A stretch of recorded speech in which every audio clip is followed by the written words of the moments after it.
Press club অভয়াপুৰীৰ উদ্যোগত ৰাষ্ট্ৰীয় প্ৰেছ দিৱস। প্ৰেছ ক্লাব অভয়াপুৰীৰ উদ্যোগত অভয়াপুৰী বৃদ্ধাশ্ৰমত ৰাষ্ট্ৰীয় প্ৰেছ দিৱস পালন কৰা হয়। পুৱা প্ৰেছ ক্লাব অভয়াপুৰীৰ সভাপতি বিনোদ বিহাৰী নাথে পতাকা উত্তোলনেৰে কাৰ্যসূচীৰ শুভাৰম্ভ কৰে। ইয়াৰ পিছত বন্তি প্ৰজ্বলন কৰে সাধাৰণ সম্পাদক ৰাজীৱ চৰকাৰে। সকলোলৈকে ৰাষ্ট্ৰীয় প্ৰেছ দিৱসৰ শুভেচ্ছা জ্ঞাপন কৰিছোঁ। আৰু সংবাদ মাধ্যম গণতন্ত্ৰৰ চতুৰ্থ স্তম্ভ বুলি কোৱা হয়। আৰু আজিৰ এই ৰাষ্ট্ৰীয় প্ৰেছ দিৱসত যিসকল আমাৰ মাজত নাই, তেওঁলোক সকলোৱে য'তে আছে কুশলে থাকক এয়া প্ৰাৰ্থনা কৰিছোঁ।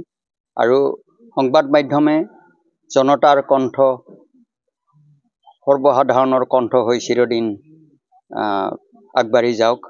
পৰিৱৰ্তিত পৰিস্থিতিত যিমানেই ঘাত প্ৰতিঘাত বাধা বিঘিনি নাহক কিয়, সংবাদ মাধ্যমে সদায় দায়িত্বশীল অভিভাৱকৰ ভূমিকা পালন কৰক।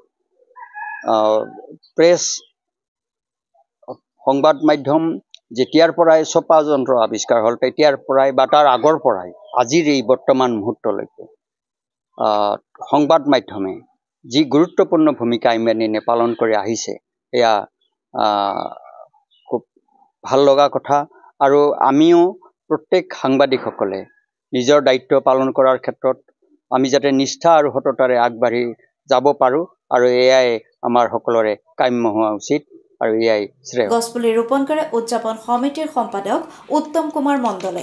ইয়াৰ পিছত অনুষ্ঠিত সভাত সভাপতি বিনোদ বিহাৰী নাথে সকলোকে ৰাষ্ট্ৰীয় প্ৰেছ দিৱসৰ শুভেচ্ছা জনাই আশা কৰে যে সংবাদ মাধ্যমে সমাজত সদায় জনতাৰ কণ্ঠ হিচাপে আগবাঢ়ি যাওক। আজি অভয়াপুৰী এই প্ৰেছ ক্লাব অভয়াপুৰী উদ্যোগত এই অভয়াপুৰী বৃদ্ধাশ্ৰমত ৰাষ্ট্ৰীয় প্ৰেছ দিৱসৰ এই আয়োজন, আৰু আজি দিনজোৰা কাৰ্যসূচীৰে এই অনুষ্ঠান চলি থাকিব।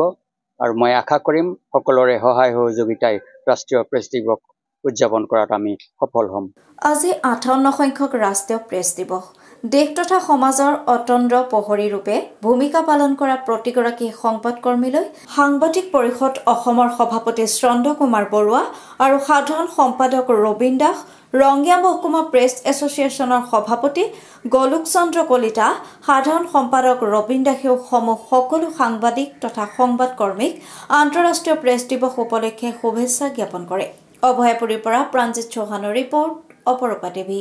অপৰূপা টিভিৰ তৰফৰ পৰা আপোনালৈ এটি বিশেষ অনুৰোধ। যদি আপুনি অপৰূপা টিভি চেনেলটো ফেচবুক, ইউটিউব আৰু ইনষ্টাগ্ৰামত সদায় চাব বিচাৰে, তেন্তে আপুনি আজিয়েই এতিয়া চেনেলটো ফলোইং, ছাবস্ক্ৰাইব আৰু লাইক কৰি ওচৰতে থকা বেল আইকনটো বজাই দিয়ক আৰু অপৰূপা টিভিক সদায় উপভোগ কৰক।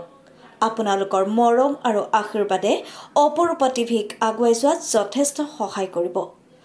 আমি সদায় প্ৰতিশ্ৰুতিবদ্ধ, ৰাজ্যৰ পক্ষত থাকি ৰাজ্যৰ হকে আৰু সমাজৰ উন্নতিৰ হকে কাম কৰি যাম। বিশেষ জানিব লগা থাকিলে স্ক্ৰীণত যোগাযোগ নম্বৰ দিয়া আছে, যোগাযোগ কৰিব পাৰিব। ধন্যবাদ।